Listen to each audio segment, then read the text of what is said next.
Hello viewers, welcome to aqua tank Bogura. তো আজকের ভিডিওটা হতে যাচ্ছে আমার যে মেরিন ট্যাঙ্কের সেটআপটা ছিল এবং সেটা নিয়ে বিস্তারিত ভিডিও। এবং এর আগে কিন্তু প্রচুর পরিমাণে ভিডিও আমার চ্যানেলে আপলোড করা আছে।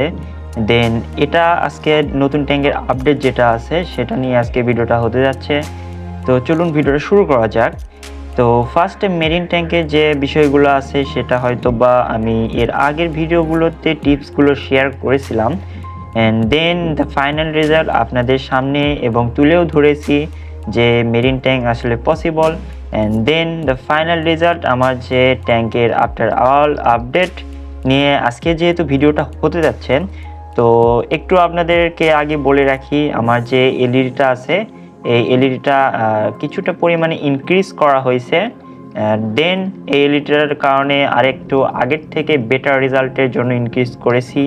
অ্যান্ড দেন আমার যে কোরালটা ছিল ডেড কোরাল, তো সেই কোরালটা দেখতেই পাচ্ছেন একদম প্রচুর পরিমাণে হোয়াইট কালার ছিল।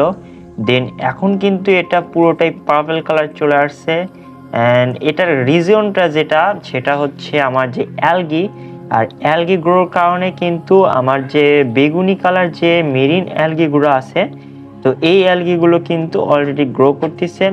তো সেই কারণেই কিন্তু আমার যে কোরালটা আছে যেটা সাদা কালারের ছিল, তো সেটা কিন্তু বেগুনি কালারে হয়ে গেছে। কারণ মেরিন ট্যাঙ্কে নর্মালি যে অ্যালগিগুলো আপনার সাধারণত জন্মায়, তো তার মধ্যে হচ্ছে যেমন সিউইড যে অ্যালগিগুলো আছে, তারপর হচ্ছে সামুদ্রিক যে শ্যাওলাগুলো আছে, এর মধ্যে বেশিরভাগই দেখবেন আপনার কালারফুল অ্যালগি বা কালারফুল কোরাল যেগুলো আছে এগুলো জন্মাবেন। তারপর আপনি কিছুটা অ্যালগি দেখতে পারবেন হেয়ার অ্যালগির মতো, যেটা কিছু পরিমাণে আছে আমার ট্যাঙ্কে। যেটা বেগুনি কালার যে অ্যালগিটা আছে এই অ্যালগিটা গ্রো করার কারণে কিন্তু ওই অ্যালগিটা আসলে চোখে পড়তেছে না। এটা হচ্ছে ইফেক্টটা কালারের কারণেও হতে পারে, এলইডির কারণেও হতে পারে। তো আপনারা চাইলে যদি আপনারা ভালো লাগে যে একটা হোয়াইট এলইডি দেবেন, তো সেক্ষেত্রেও একটা হোয়াইট এলইডি দিতে পারেন। বাট আমার কাছে ব্লু এলইডি যে RGB LED plus blue LED যেটা আছে, তো সেটাই আমার কাছে বেটার মনে হয়েছে। আর মেরিনের জন্য কিছু 8 কালারের এলইডির দরকার পড়ে, সেগুলো কালার কম্বিনেশন করা খুবই জরুরি, তো সেগুলো একটু মাথায় রাখতে হয়। আর একটা যে ব্যাপার সেটা হচ্ছে ফিল্ট্রেশন সিস্টেম। আমার 24 ঘন্টা রান করার সত্ত্বেও কিন্তু আমার ট্যাঙ্কে প্রচুর পরিমাণে ময়লা হয়েছে। দেন হচ্ছে এক্সাম চলাকালীন সময় আমি ট্যাঙ্কটা ক্লিন করার সময় পাইনি। দেন খুব তাড়াতাড়ি এটা কিন্তু ক্লিন করব। আর ক্লিন এখন হাত দিচ্ছি না, এই কারণটা হচ্ছে আমার কাছে সল্টটা এখন নেই।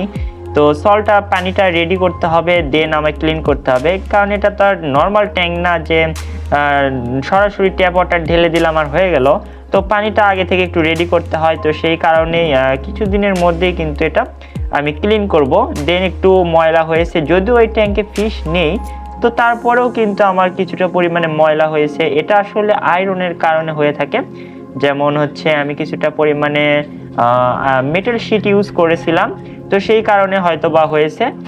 ব্যাপার না, ফিল্টার তো আছে এবং বায়োমিডিয়া থাকার কারণে কিন্তু অনেক ভালো রেজাল্ট হচ্ছে, প্লাস হচ্ছে অ্যালগিটা গ্রো করতেছে। দেন হচ্ছে এটা জানানো ছিল, অনেকে হয়তো আমার মেরিন ট্যাঙ্ক সেট আপ করেছেন আমার ভিডিওটা দেখার পর। দেন হচ্ছে তাদের রেজাল্টটা একটু কমেন্ট বক্সে জানাবেন যে কীরকম আপনারা রেজাল্ট পেলেন। দেন আমি কিন্তু মাশাআল্লাহ অনেক ভালো রেজাল্ট পাইছি। আর যেহেতু এটা পুরোটা ট্যাঙ্কটাই DIY সেট আপ, সেহেতু ফার্স্টে আমার ট্যাঙ্কটা এক্সপেরিমেন্টাল ছিল। দেন এটার রেজাল্ট কিন্তু বেটার কোয়ালিটি চলে আসছে। অ্যান্ড সামনের দিকে খুব তাড়াতাড়ি হচ্ছে ফিশ অ্যাড করব, বাট ফিশ অ্যাড করাটা হয়ে উঠতেছে না, কারণ হচ্ছে সময় স্বল্পতার কারণে, প্লাস হচ্ছে ফিশ অ্যাড করাটা হয়ে উঠতেছে না। জাস্ট একটা মলি অ্যাড করার ট্রাই করতেছি।